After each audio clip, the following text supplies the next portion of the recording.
السلام علیکم، کیا حال ہے آپ سب کا؟ امید ہے بہت اچھے ہوں گے۔ میں ہوں آپ سب کی ماہنور علی، اسیر جان، رائٹر حیا خان۔ چھٹی قسط، don't copy paste without my permission. وہ دادو سے کال پر بات کرنے کے بعد اپنا سامان پیک کرنے لگا تھا۔ اسے آج ہی واپسی کے لیے نکلنا تھا، لیکن وہ دادو کو سرپرائز کرنا چاہتا تھا، اس لیے دہی بتایا تھا انہیں۔ ٹیبل سے سامان بیگ میں ڈالتے اس نے دراز کھولی تھی تاکہ کچھ بھول نہ جائے، جب اس کی نظر اس بریسلٹ پر پڑی جسے دیکھ کر وہ کچھ لمحوں کے لیے ساکھ سا رہ گیا۔ اس نے وہ بریسلٹ ہاتھ میں اٹھایا تھا جس کے موتی لٹکتے لائٹ کی روشنی میں چمچمانے لگے تھے۔ کالی سی آنکھوں سے اس بریسلٹ کو دیکھتے اس کی آنکھوں میں ایک تاثر ابھرا تھا، عجیب سا خالی خالی تاثر۔ ذہن کے جھلکیوں میں اس کی جھلک چمکی تھی جب اس نے اچانک اس بریسلٹ کو مٹھی میں بھیجا تھا اور پاس پڑی کرسی پر بیٹھتے اس نے سر پیچھے گرا کر آنکھیں بند کی تھی۔ دماغ خود بخود کئی سالوں پہلے پیچھے جا پہنچا تھا۔ میر میر، چاروں طرف لڑکیوں کی اور لڑکوں کی آوازیں گونج رہی تھی۔ اپنی کالج لائف میں وہ باسکٹ بال چیمپئن تھا اور ہر لڑکی شوق سے بیٹھ کر اس سے باسکٹ بال کھیلتا دیکھتی تھی۔ اس کا پسینے سے تر جسم ایک الگ ہی تپش گھول کر رکھتا تھا۔ اسے میدان میں ہر لڑکی سانس روکتے اسے دیکھا کرتی تھی۔ سامنے والی لڑکی ہمیشہ سے ہی المیز سے چڑ کھاتی تھی۔ ایک تو وہ بلا کا پرکشش لڑکا، اوپر سے پوری یونیورسٹی میں مشہور تھا۔ وہ ہر سرگرمی میں حصہ لیتا تھا، اس کے باوجود وہ ہمیشہ ٹاپ کرتا تھا، اور یہ وجہ رہی تھی کہ اس کے بیچ کا ایک گروپ اس سے چلتا تھا۔ المیر سکندر ہر معاملے میں سر فہرست رہتا تھا، چاہے وہ پڑھائی ہو، کوئی کھیل ہو یا پھر لڑکیوں کا دل ہو۔ یہی وجہ تھی کہ حاشر اور اس کے 5 لڑکوں کا گینگ ہمیشہ سے المیر کو نیچا دکھانے کی کوشش کرتے تھے، لیکن وہ تھا بھلا کا ذہین شخص، اس کے آگے کہاں کوئی ٹک پاتا تھا۔ حاشر کا گروپ اور المیر کا گروپ ایک دوسرے کے خلاف باسکٹ بال کھیل رہے تھے۔ جب حاشر کے دوست سفیر نے آتے جان بوجھ کر المیر کے دوست زین کی ٹانگ میں بری طرح ٹانگ پھنساتے گرایا تھا، جس کی وجہ سے اچانک چیخ نکلی زین کے منہ سے۔ المیر فوری اس کی طرف پلٹا، اس کا بری طرح دھیان بھٹکا تھا اور حاشر نے اس سے بال چھینتے فوراً گول کیا تھا۔ جب چاروں طرف لڑکیوں کی آوازوں سے مایوس ہوتی بیٹھی تھی، حاشر اور اس کا گروپ خاموشی سے اچھلتے زین کو پڑا دیکھنے لگے جو کرا رہا تھا۔ المیر اس کے پاس آ کر بیٹھا جبکہ ماتھے پر شکنیں نمودار ہوئی تھی۔ کیا ہوا زین، تو ٹھیک ہے؟ المیر کے گروپ سے فراز بولا تھا جبکہ المیر اس کا پیر چیک کر رہا تھا۔ ابھی کیا کر رہا ہے؟ درد ہو رہا ہے مجھے، زین چیخا تو المیر نے ماتھے پر بل ڈالتے اسے دیکھا۔ درد ہو رہا ہے تو خاموش ہے، لڑکیوں کی طرح کیا چیخ رہا ہے؟ المیر کے کہنے پر زین نے سرخ چہرے سے اسے دیکھا۔ پیر ہے میرا، ڈنڈا نہیں ہے جو دائیں بائیں گھما رہا ہے، اس سالے سفیر نے جان بوجھ کر کیا ہے یہ، زین غصے سے چیخا تو حاشر اور سفیر جو ہنستے ہوئے تماشا دیکھ رہے تھے المیر کی طرف بڑھے۔ کیا یار المیر، آج تو ہار گیا، تو ہمیشہ ہی جیتتا آیا ہے اور آج اس نوٹنکی زین کی وجہ سے تو ہار گیا، حاشر نے ہنستے ہوئے کہا تو المیر نے خاموش نظروں سے اسے دیکھا، لیکن گالی سی آنکھوں میں الگ ہی آتش بھڑک رہا تھا۔ چلو اب ہار گئے ہو تو کچھ تو کرنا ہی پڑے گا نا، ہر بار جب ہم ہارتے ہیں تو کوئی نہ کوئی ڈیئر ملتا ہے، ہمیں آج تم ہارے ہو تو ایک ڈیئر ہماری طرف سے بھی قبول کرو۔ حاشر نے اس کی آنکھوں میں صاف غصہ دیکھ کر اپنی بات جاری رکھی تھی کہ اس سے اچھا بدلہ لینے کا موقع اس کے پاس کیسے آتا۔ زین بھڑکتا ہوا چیختا، اس سے پہلے المیر نے اس کے ہاتھ پر ہاتھ رکھا تو وہ خاموش ہوا۔ یہ سب کھیل کا حصہ ہے، کہو کیا کرنا ہوگا مجھے؟ المیر نے کھڑے ہوتے اس کے برابر آتے کہا تو حاشر مسکرایا۔ ٹھیک ہے، آج جونیئرز کا فرسٹ ڈے ہے، وہاں دیکھو کینٹین کی طرف جو پہلی لڑکی آئے گی تمہیں اسے امپریس کرنا ہوگا، پھر چاہے تم اپنی پرسنالٹی کا جادو چلاؤ اس پر یا کچھ بھی، جب تک وہ لڑکی تم سے امپریس ہو کر تمہیں آئی لو یو نہیں کہتی تمہیں اس لڑکی کے آگے پیچھے پاپڑ بیلنے ہوگے۔ حاشر نے مسکراتے اس کے سامنے دیا رکھا تھا جسے سن علمی نے تب سخرانہ نظروں سے اسے دیکھا تھا۔ کون نہیں جانتا تھا یہ علمی وجاہت سکندر پر یہاں کی ہر لڑکی فدا ہے۔ اگر وہ کسی لڑکی کے آگے جھک بھی جاتا تو وہ بچ جاتی اس کے آگے۔ علمی کی مسکراہٹ پر حاشر ایک قدم اس کے قریب آیا اور اس کی آنکھوں میں آنکھیں ڈال کر کھڑا ہو گیا۔ اب چاہے وہ لڑکی کوئی بھی ہو، چاہے کوئی میٹ ہو یا پھر کوئی سویپر یا کوئی ٹیچر، کوئی بھی۔ اب علمی وجاہت اتنا تو چارم رکھتا تھا نہ کہ پہلی نظر میں کسی لڑکی کو مات دے دے۔ حاشر کے کہنے پر علمی نے گہری سخت نظروں سے اسے دیکھا تھا۔ یہ اس کے لیے بہت عام سی بات تھی۔ اسے پتا تھا زیادہ محنت کی ضرورت نہیں ہے۔ ویسے بھی یہاں زیادہ تر لڑکیاں منہ پر میک اپ ملتے اس کے آگے پیچھے ہی گھما کرتی تھی، اور پھر وہ ایک پرسنالٹی رکھتا تھا کہ ہر لڑکی اس پر فدا ہوتی تھی۔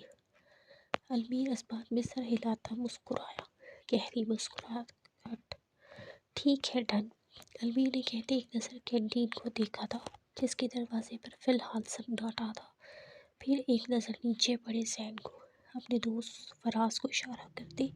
علمی کینٹین پر نظریں جماتے دروازے سے 2 قدم دوری پر کھڑا ہوا تھا، جبکہ فراز زین کو سہارا دیتا وہاں سے لے جا چکا تھا۔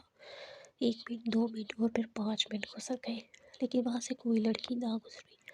علمی نے خوف سے نظریں گھمائی تھی جب اسی لمحے ایک لڑکی کینٹین سے باہر نکلنے لگی۔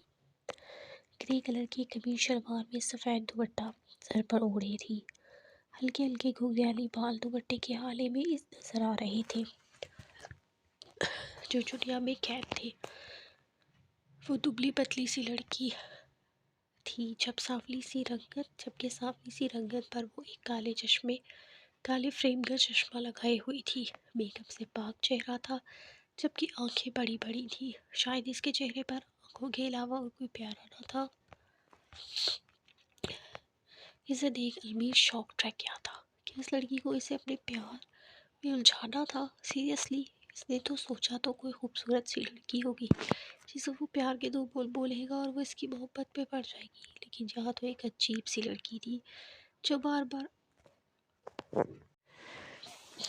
اپنا چشمہ اپنے چہرے پر ٹھیک کر رہی تھی، یقیناً وہ کوئی ماسی تھی۔ علمی نے اس پر گہری نظریں ٹھکائے یہی سوچ رہا تھا جبکہ وہ لڑکی قریب آتے ایک ہاتھ سے اپنا بیگ اور رجسٹر تھامتی دوسرے سے بار بار اپنا گرتا چشمہ ٹھیک کرتے اس سے ٹکرائی، کیونکہ وہ چٹان بنا کھڑا تھا اس کے سامنے۔ علمی نے اسے جج کرنے میں اتنا مگن تھا کہ اسے سہارا بھی نہ دیا اور وہ پیچھے ہوتے نیچے گری، جبکہ علمیر پر کوئی خاص فرق نہ پڑا تھا۔ کہاں وہ چھوئی موئی سی لڑکی اور کہاں وہ باڈی بلڈر۔ ہوش میں آتے علمیر نے ایک نظر حاشر کو دیکھا تھا جو ہنستا ہوا اسے ڈیئر پورا کرنے کا اشارہ کرنے لگا تھا۔ علمیر نے آنکھیں بند کر کے خود کو ہمت دی اور تیار کیا، پھر آنکھیں کھولی تو ان آنکھوں میں نرمی کا تاثر تھا۔ وہ آنکھیں چمک رہی تھیں جبکہ مسکراہٹ چہرے پر کھلا کر وہ کسی کے بھی چاروں خانے چت کر سکتا تھا۔ وہ جانتا تھا۔ وہ لڑکی ڈبڈبائی آنکھوں سے کھڑی ہوئی اور چاروں طرف دیکھنے لگی جب کافی لوگ جمع تھے، پھر اس نے ایک نظر سامنے کھڑے اونچے لمبے قد کے ساتھ ہینڈسم لڑکے کو کھڑا دیکھا تو وہ 2 لمحہ تک اسے موہیت سے تکتی رہی۔ اس کے گھنے سیاہ بال، کالی سی آنکھیں، اس کے تیکھے نقوش اور اس پر یہ قاتل مسکراہٹ، ہلکی ہمدار پلکیں۔ اللہ پاک بھی کسی کو کتنا حسن دے دیتا ہے نا، دل میں سوچتے وہ برابر سے نکلنے لگی جب علمیر اس کے سامنے آیا۔ مجھے معاف کر دو، میں دیکھ نہیں سکا تمہیں، تم میری وجہ سے گر گئی۔ وہ سب لوگوں کے بیچ کھڑے اس سے معافی مانگ رہا تھا، نرمی سے شرمندہ ہوئی۔ جہاں سب ہونگری سے دیکھ رہے تھے یہ علمیر وجاہت سکندر کیسے اپنے احساسات ایک لمحے میں بدل لیتا ہے، سب کے ذہنوں میں یہی سوال تھا اس وقت۔ وہ لڑکی بھی چاروں طرف سب کو کھڑا دیکھ اور بے سے کان پکڑے دیکھ خفت زدہ ہو گئی تھی۔ کوئی بات نہیں، ہم ٹھیک ہیں، آپ اس طرح سے شرمندہ مت ہو۔ وہ اپنی نرم خوبصورت آواز میں بولی تو علمیر ایک لمحے کے لیے اس آواز کو محسوس کرتا خاموش ہوا۔ اس کی آنکھوں کے ساتھ شاید آواز بھی اچھی تھی لیکن اف، یہ کالا چشمہ آنکھوں کی خوبصورتی بھی چھپا گیا تھا۔ علمی نے خوف سے سوچا، لیکن میں نے تو صرف تمہیں دھکا دیا ہے۔ لیکن میں نے تو صرف تمہیں دھکا دیا ہے تو ہم کون؟ علمی نے حیرانی سے پوچھا، جبکہ وہ پھر خاموشی سے کنفیوز ہوتی ادھر ادھر دیکھنے لگی۔ کہ تم پریشان مت ہو، تم تو کچھ زیادہ ہی گھبرا رہی ہو اور تم سب کا یہاں تماشا دیکھ رہی ہو۔ چلو اپنا کام کرو۔ علمی نے پہلے نرمی سے اس لڑکی سے بات کری، پھر چاروں طرف دیکھتے اس سب کو سخت آوازوں میں کہا کہ اس کی بلند آواز پر بھی سامنے کھڑی لڑکی گھبرا گئی تھی۔ علمی کی بات سب فوراً ادھر ادھر ہو گئے تھے۔ اوکے تھینک یو مس۔ تمہارا نام کیا ہے؟ پیاری لڑکی، علمی نے اس سے پوچھا تو وہ مزید گھبرانے لگی کہ ماتھے پر پسینے چمچمانے لگے۔ کبھی کسی لڑکی نے کہا اتنی اٹینشن نہیں تھی اور نہ ہی اسے لڑکوں کی اٹینشن چاہیے تھی، اس لیے اب اسے گھبراہٹ ہونے لگی تھی، جبکہ سامنے کھڑا شخص اس کے چہرے کو ایسے دیکھ رہا تھا جیسے پیاسا پانی کو دیکھتا ہے۔ کیا وہ سب کو اسی طرح دیکھتا ہے؟ اس نے سوچتے اپنے ماتھے سے پسینے صاف کیے۔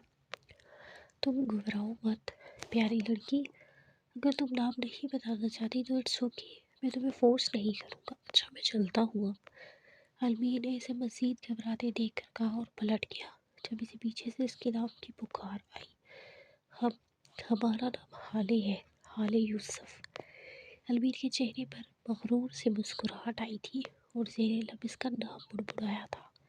حالے یوسف، حال۔ اس کا نام ذہن کے پردوں پر لہرایا تو علمی نے فوراً سے اپنی آنکھیں کھولی تھی۔ ماضی سے باہر نکلتے اسے اپنا ماتھا مسئلہ تھا۔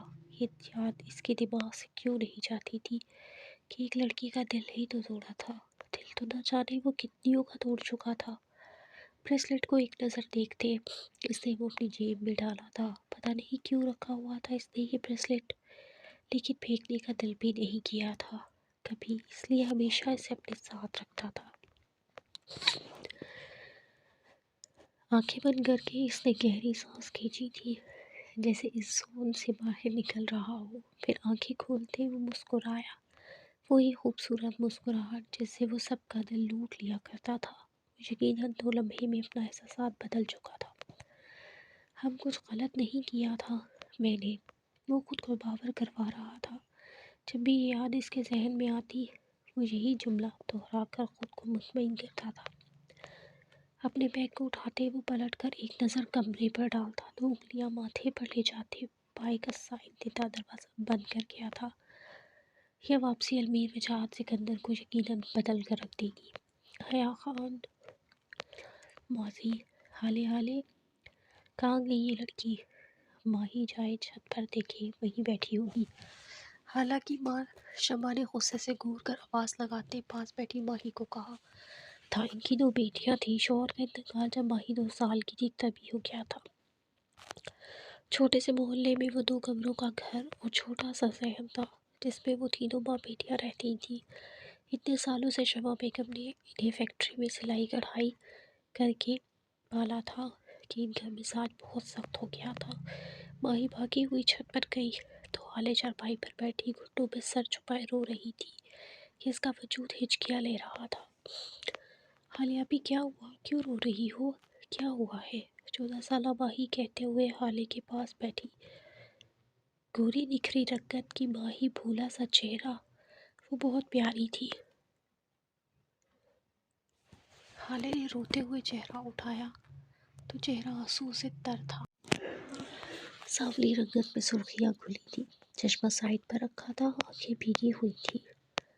وہ دونوں بہنیں ایک دوسرے سے بہت مختلف تھیں۔ آنکھیں دونوں کی ایک جیسی تھی، بڑی بڑی، کیونکہ حالے کی رنگت اپنے ابو جیسی تھی جبکہ ماہی شمع بیگم جیسی تھی۔ ماہی، ہم ابھی کالج سے آ رہے تھے تو سوارڈی اور آئلہ آنٹی نے ہمیں روک لیا اور ہم سے کہنے لگی کہ ہم سانولے ہیں اور ہماری شادی بھی مشکل سے ہوگی اور ہماری جیسی رنگت کی وجہ سے ہمارے ماں باپ پریشان ہوتے ہیں۔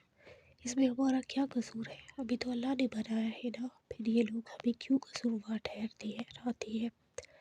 حالے روتے روتے بولی تھی کہ وہ بچپن سے احساس کمتری کا شکار ہو گئی تھی. ہر کوئی سے یہی کہتا تھا کہ وہ اپنی بیوہ ماں پر بوجھ ہے. نہیں آپ ہی کیسی باتیں کر رہی ہے، آپ بہت پیاری ہے. آپ کو میں نے کتنی بار سمجھایا ہے نا کہ لوگوں کی باتوں پر توجہ مت دیا کرے. لوگ کسی حال میں خوش نہیں ہوتے، ہر حال میں وہ کچھ نہ کچھ بولیں گے. ماہی نے اسے سمجھایا تھا کہ اسے ترس آتا تھا اپنی بہن پر. وہ حد سے زیادہ خود کو بدصورت سمجھتی تھی کہ ماہی کے اسے سمجھانے پر جو تھوڑا بہت کانفیڈنٹ آتا تھا وہ اگلے دن کوئی نہ کوئی اپنی باتوں سے ختم کر دیا کرتا تھا. ماہی آپ کو نہیں پتا، ہمیں بہت برا لگتا ہے اگر ہم یہ لوگوں کی باتیں سوچ کر بلا بھی دیں تو امی بھی تو ہمیشہ یہی کہتی ہے. ہم کیا کریں ماہی، ہمیں بہت برا لگتا ہے، ہمارا دل بہت دکھتا ہے. حالے نے اپنے آنسو پوچھتے کہا تھا جب ماہی کی آنکھیں بھی آنسو سے بھری. آپ ہی کیسی باتیں کر رہی ہیں آپ، امی کچھ بھی کہیں آپ برا مت مانا کریں، وہ تو یہی کہہ دیتی ہے نا. اس کا مطلب یہ تھوڑی ہے کہ آپ کے دل سے لگا کر بیٹھ جائے. اب اگر آپ روئی نا تو ہم بھی رونا شروع ہو جائیں گے. حالے نے اسے گلے سے لگاتے چپ کرانے کی کوشش کی تھی جب حالے بھی آنسو پوچھ گئی تھی اور بھیگی آنکھیں بند کر گئی تھی. کیا ہو گیا ہے آپ دونوں کا، دماغ ٹھیک ہے؟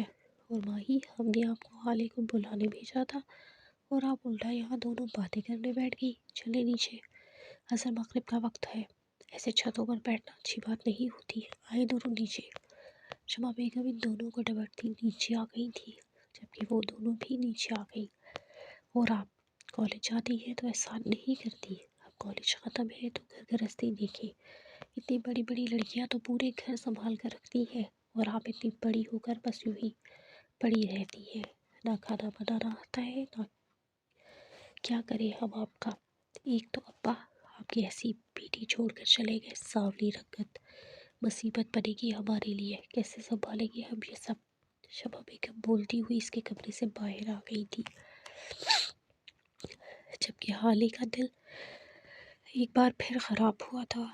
لیکن آنسو روکتے وہ شمع بیگم کے پیچھے کمرے سے باہر آئی تھی. امی ہم یونیورسٹی میں ایڈمیشن لینا چاہتے ہیں، حالے نے کہا تو شمع بیگم نے پلٹ کر غصے سے اسے دیکھنے لگی. پیسے نہیں ہیں ہمارے پاس مزید آپ پر بہانے کے لیے، بس کوئی اچھا سا رشتہ ڈھونڈ رہے ہیں ہم، کوئی آپ کی جیسا ہی سانولی رنگت کا لڑکا ڈھونڈ کر شادی کر دیں گے آپ کی، کیونکہ کوئی اپنا خوبصورت جوان بیٹا آپ کو دے نہیں سے رہا. شمع بیگم غصے سے بولتی ہوئی پلنگ پر بیٹھی تھی کہ پاس کھڑی ماہی بھی چڑھنے لگی اپنی ماں کی باتوں سے. کیسی باتیں کرتی ہے امی، آپ کی اپنی بیٹی ہے، آپ نے ہی پیدا کیا ہے، اس طرح آپ ہی سے بات مت کیا کرے، ہمیں اچھا نہیں لگتا. ماہی غصے سے بولی کہ شمع بیگم نے تیز نظروں سے اس کی زبان درازی پر اسے گھورا. آپ جائیے اپنے کمرے پہ اور پڑھائی کریں، فائنلز ہونے والے ہیں نا. شمع بیگم کے کہنے پر وہ حالے کو دیکھنے لگی جو اسے ہی دیکھتی نظروں سے اندر جانے کا کہہ رہی تھی. امی ہم ابھی شادی نہیں کرنا چاہتے، پلیز ہم لاء پڑھنا چاہتے ہیں، پلیز امی یہ ہماری خواہش ہے، پلیز آپ ہمیں اجازت دے دیں.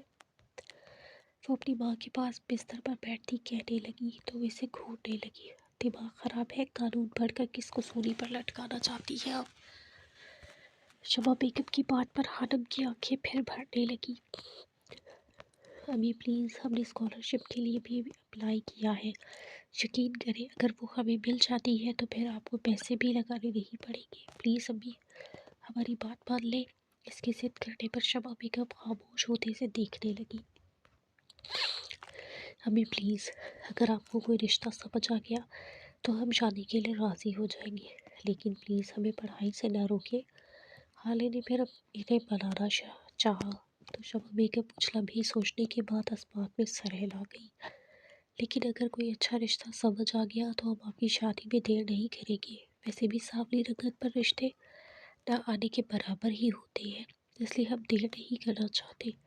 شمع بیگم کی بات پر حالے نے ڈبڈباتی آنکھوں سے نظریں جھکائی تھی، پھر بامشکل مسکراتی آنسو حلق میں اڑیلتی وہ بامشکل مسکرائی. تھینک یو امی، بہت بہت شکریہ آپ کا.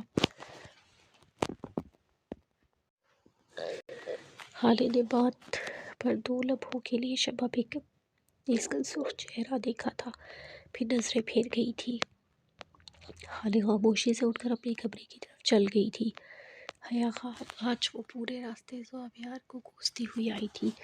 پورے دن میں آج 2 بار وہ اس کی بےعزتی کر چکا تھا، اور ایسی بےعزتی کہ حنب بھلائے نہ بھولتی۔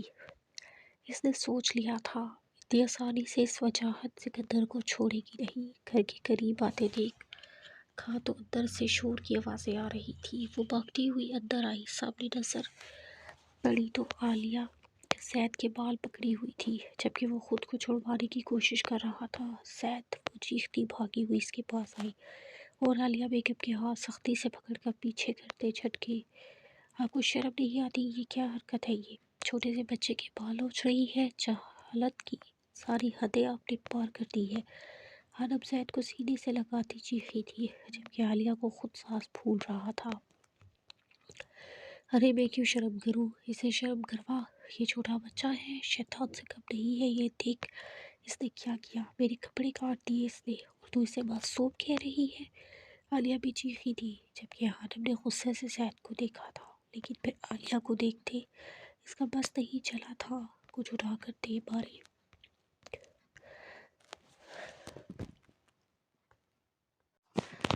تو آپ اپنی جہالت دکھاتے اسے مارنے لگی۔ آپ اسے سمجھا بھی تو سکتی تھی، اور مجھے یقین ہے آپ نے ہی کچھ کیا ہوگا، ورنہ میرا بھائی بلا وجہ کسی سے بدتمیزی نہیں کرتا۔ حنب نے غصے سے کہا تھا کہ عالیہ تنزیہ مسکرائی۔ ارے اگر اتنا یقین ہے تجھے اس بھائی پر تو جا اسے لے کر نکل یہاں سے، کیوں رہ رہی ہے میرے ساتھ؟ یہ تو میرے بھائی کا گھر تھا، تیرا وہ کچھ نہیں ہے، تجھے تو رستے سے اٹھایا تھا، پتہ نہیں کون گندی نالی کا کیڑا تجھے پیدا کر کے پھینک گیا تھا، میرے بھائی نے تجھے چھت دی تھی، یہ تو میرا احسان مان جو میں نے تجھے یہاں رہنے دے رہی ہوں، ورنہ 2 منٹ میں تجھے نکال کر باہر پھینکوں۔ عالیہ نے اپنی زہریلی زبان سے حنب پر وار کیا تھا، جسے سن حنب کی زبان تالوں سے جا چپکی تھی۔ یہاں وہ ہمیشہ خاموش ہو جاتی تھی، اور آج بھی وہ ساکت ہو گئی تھی، کیونکہ اس کے ساتھ ہی ایسا ہوا۔ کون تھی اس کی ماں جو اس کی ذات پر اتنا بڑا دھبا لگا کر اسے راستے پر مرنے کے لیے پھینک گئی تھی؟ اس کا دل چھنی ہو گیا تھا بچپن سے اب تک ان لفظوں کو سن کر۔ جہاں صبح سے شام تک آوارہ گردیاں کر کے تو آتی ہے نا، وہیں اس فتنے کو لے کر گھر بھی جایا کر، میرے سینے پر بھوک ڈلنے کے لیے نہیں چھوڑ کر جایا کر یہاں۔ عالیہ اسے خاموش دیکھ کر پھر چیخی تھی، جبکہ حنب کے منہ میں الفاظ نہیں تھے، اور حنب کو خاموش دیکھ زید کو غصہ آ رہا تھا۔ اب تم خاموش ہو جاؤ، ورنہ اس سے زیادہ تمہارا جینا آرام کروں گا۔ آج تو میں نے پھر بھی تمہیں پھپھو سمجھ کر چھوڑ دیا۔ زید آگے آتے بولا تھا کہ عالیہ نے اپنی بڑی بڑی آنکھوں سے اسے گھورا۔ ارے جا فتنے، اگر آئندہ تو میرے کمرے کی طرف بھٹکا تو تیری ہڈیاں توڑ دوں گی، سمجھا؟ عالیہ بولتی ہوئی اپنے کمرے کی طرف چلی گئی تھی، جبکہ زید ماتھے پر بر ڈالے حنب کی طرف مڑا۔ حنب تم خاموش کیوں ہو گئی؟ تم نے کچھ کہا کیوں نہیں؟ میں نے کچھ بھی نہیں کیا تھا، وہ 3 برگر کھا رہی تھی، میں نے بس اس سے یہی کہا کہ مجھے بھوک لگی ہے، پیسے نہیں ہے، 1 برگر مجھے بھی دے دو، تو وہ 3 برگر مجھے دیے بغیر ہڑپ کر گئی، اس لیے میں نے بھی غصے میں اس کے کپڑے کاٹ دیے۔ زید اپنی صفائی دیتا ہوا بولا تھا، لیکن ابھی بھی وہ خاموش تھی۔ پھر خاموشی سے اپنے کمرے میں چلی گئی تو زید بھی اس کے پیچھے پیچھے آ گیا۔ بیگ رکھتے اس نے حجاب کھول دیا تھا۔ خاموشی سے واش روم میں جاتے اس نے ہاتھ منہ دھویا تھا۔ پھر باہر آئی تو زید ابھی تک اس کے انتظار میں کھڑکی کے پاس بیٹھا ہوا تھا۔ وہ اس کے قریب آتے بیگ سے 2 رول نکالتی اس کے سامنے رکھ گئی، یہ لو کھا لو۔ حنب کہتی پلٹ گئی تھی جب زید نے اس کا ہاتھ تھاما۔ کیا ہوا حنب، تم مجھ سے بات کیوں نہیں کر رہی؟ تم کیوں نہیں کھا رہی؟ زید اس کا ہاتھ تھامتا ہوا بولا، مجھے بھوک نہیں ہے زید، تم کھا لو۔ حنب کہتے اس کے پاس ہی بیٹھ گئی۔ حنب میں نے کچھ نہیں کیا، وہ عالیہ پھپھو خود ہی مجھ سے پنگے لیتی ہے، میں سچ کہہ رہا ہوں۔ زید نے کہتے ہوئے اسے یقین دلانے کی کوشش کی تھی، کوئی بات نہیں زید، لیکن تمہیں اس طرح ان کے کپڑے نہیں کاٹنے چاہیے تھے، یہ غلط بات ہے۔ اور دیکھو وہ ٹھیک کہہ رہی ہے، یہ گھر ان کا ہے، میرا نہیں، اور تم ابھی بہت چھوٹی ہوں، اس قابل نہیں ہوں کہ یہ سب معاملات سنبھال سکوں۔ حانم نے اسے سمجھانے کی کوشش کی تھی، نہیں حانم میں بڑا ہوں، تم دیکھو میں سب کر سکتا ہوں، میں تمہارے پروٹیکٹ بھی کر سکتا ہوں، لیکن تم عالیہ جیسے لوگوں کے سامنے خاموش مت ہوا کرو، مجھے اچھا نہیں لگتا۔ اگر ابھی تم نہ ہوتی تو میں اس کے آگے کے سارے دانت توڑ دیتا۔ زید غصے میں بولا تھا کہ حانم کے ماتھے پر بھی بل پڑے۔ زید تم بہت بدتمیز ہوتے جا رہے ہو، میں نے تم سے کہا ہے نا کہ صبر سے کام لیا کرو، زبان اور ہاتھ پیر مت چلایا کرو، ان سے تمہیں سمجھ کیوں نہیں آتا؟ حانم غصے سے کہتی، آخر میں بے بسی سے بولی تھی۔ تو زید بھی خاموش نظروں سے اسے دیکھنے لگا۔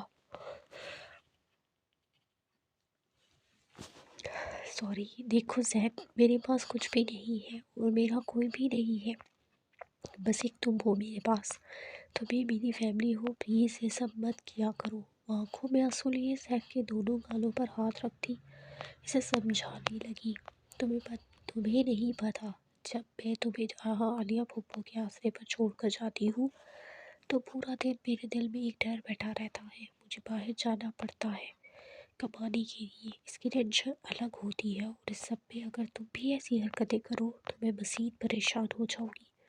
حانم نے روتے ہوئے کہا، تو زید نے اس کے آنسو پوچھے، حانم تم میری وجہ سے پریشان نہیں ہوا کرو، میں ہوں نا، سب سنبھال لوں گا، میں بس جلدی سے اپنی پڑھائی ختم کر لوں، اس کے بعد دیکھنا بہت کماؤں گا اور الگ گھر لوں گا جہاں میں اور میری بہن رہے گی، بس۔ زید کی معصوم سی باتوں پر حانم مسکرائی اور اس بات پہ سر ہلانے لگی کہ تو کھانا کھاؤ، اب مجھے پتا ہے تم نے کچھ نہیں کھایا ہوگا اور اس موٹی پھپھو کی باتوں کی وجہ سے تم کچھ کھاؤ گی نہیں اور پھر تمہاری شوگر لو ہو جائے گی اور تم بے ہوش ہو جاؤ گی، اس لیے اب کھانا کھاؤ ورنہ میں بھی نہیں کھاؤں گا۔ زید کے کہنے پر حانم مسکرائی اور کھانے لگی۔ کھانا کھاتے اسے سلاتے وہ خاموشی سے لائٹس بند کرتی، پلٹ کر کھڑکی کے پاس آ کھڑی ہوئی جہاں سے ٹھنڈی ڈابلی ہوا آ رہی تھی۔ پتہ نہیں کون گندی نالی کا کیڑا تجھے پیدا کر کے پھینک گیا، عالیہ بیگم کے کہے الفاظ اس کے کانوں میں گونجے تھے، اس کی آنکھوں سے ایک آنسو ٹوٹ کر گرا تھا۔ آسمان کی طرف دیکھا تھا جہاں ہر طرف بادل چھائے تھے۔ میرا کیا قصور تھا اللہ، میں کون ہوں اللہ، میری کیا شناخت ہے، کون تھا میرے ماں باپ، کیوں کیا انہوں نے میرے ساتھ ایسا، کیوں نہیں سوچتے لوگ کہ ان کے ایسے گناہ کا انجام وہ بے قصور بھگتتے ہیں جیسے وہ اپنے جسم سے نوچ کر غلطی کہہ کر پھینک جاتے ہیں۔ وہ شدت سے آنکھیں میچتی رو گئی تھی، مٹھیاں سب سے بھیجلی تھی کہ اس کی آواز سن کر اس کا بھائی اٹھ نہ جائے۔ وہ کسی کو یہ آنسو دکھانا نہیں چاہتی تھی، وہ کمزور نہیں تھی، وہ صرف ایک ساتھ کے آگے رو کر اپنا دل کا حال سناتی تھی کہ وہی تھا جس سے بات کر کے اسے سکون مل جاتا تھا۔ یا اللہ دیکھے گا، آپ میں ایک دن اپنا نام اپنی پہچان بناؤں گی، مجھے نہیں چاہیے کسی کا نام کی شناخت۔ وہ روتے روتے بنبنائی تھی، پاپا مما کا احسان ہے مجھ پر کہ انہوں نے مجھے پالا، ورنہ میں تو شاید آج زندہ بھی نہ ہوتی۔ میں یہ احسان ہمیشہ یاد رکھوں گی، لیکن یہ زخم جو میری حقیقی ماں باپ نے مجھے دیا ہے یہ ساری زندگی میرے ساتھ رہے گا اللہ، میں اسے نہیں بھلا سکوں گی، میں نہیں بھلا سکوں گی۔ اوپر ہاتھ رکھتی سسکیاں دبا گئی تھی، آنسو روانی سے بہے تھے کہ اسے آج افندی صاحب اور نورین شدت سے یاد آئے تھے۔ وہ ایسی ہی تھی، اکیلے میں پھوٹ پھوٹ کر رونا اور پھر صبر سے اپنی بکھری ہوئی ذات کی گرچیاں سمیٹ کر لوگوں کے سامنے یہ ظاہر کرنا کہ وہ بہت خوش ہے، اور غم تو شاید اس نے دیکھا ہی نہیں، لیکن حقیقت میں وہ ایک اذیت میں جکڑی ہوئی تھی، ایسی اذیت جس کی ساری زندگی کا کوئی نیبل بدل نہیں تھا۔ حیا بخاری، السلام علیکم، تو کیسا لگا پھر دھماکہ؟ کیسی لگی ماضی میں المیر وجاہت سکندر کی حال یوسف؟ اس کی کمنٹس کریں، اس لیے کمنٹس کریں، لائک کریں اور اپنی رائے کا اظہار کریں۔ شکریہ۔ اس کے ساتھ ہی اجازت چاہوں گی، مانور علی کو دعاؤں میں یاد رکھیے گا۔ اللہ حافظ۔